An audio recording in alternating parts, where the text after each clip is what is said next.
Veliko nagajanja, veliko polen pod noge, ampak sem zmogla. Sicer imela sem nasprotnika bivšega policista in vam moram reči, da tako pritlehne in tako grde volilne kampanje še nisem doživela in tudi ne privoščim, da bi jo kdorkoli doživela.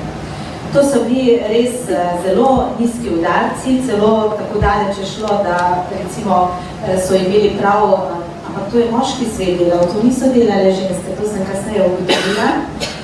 In sicer me kontrolirali točno, kje hodim, kdaj pridem v službo, kdaj grem iz službe, vse lagali po časopisih, po medijih in tako naprej. V intervjujih recimo si izmišljavali, ampak jaz se nisem dala. Tudi moja izkušnja prvega mandata, najbrž ste tudi spremljali po medijih, kaj sem se doživela. Bila sem najbolj očrnjena, najbrž oziroma med tistimi, ki pač nič ne delajo oziroma delajo narobe. Ko so se zgodile volitve, seveda nišče tega ni pričakoval, ker je bil moj protikandidat ne edini poslanec v državnem zboru.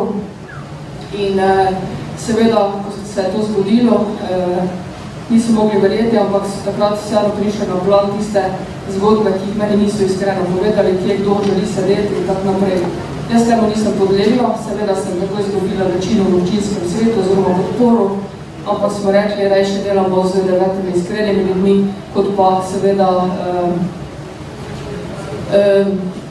čutimo vsak dan nekaj izsiljevanja.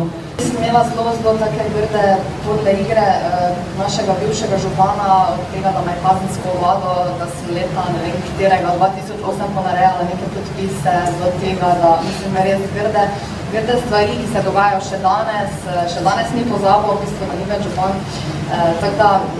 Ampak jaz se držim pokončno, jaz se nisem podlegla njegovim igram in prav zaradi tega so v bistvu me občani potem izvoljeni, ker so imeli vrh glave, potika, nagajanj, delitve ljudi. Za občinsko svetnico, sicer dobila sem tudi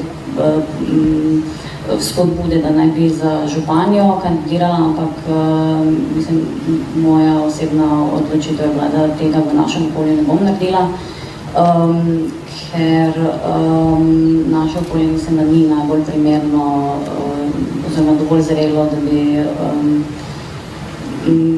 se jaz počutila v redu, da bi kandidirala za županjo. Mislim, smo imeli kandidatko za županjo in so iz nje naredili ključno z mediji res grdo.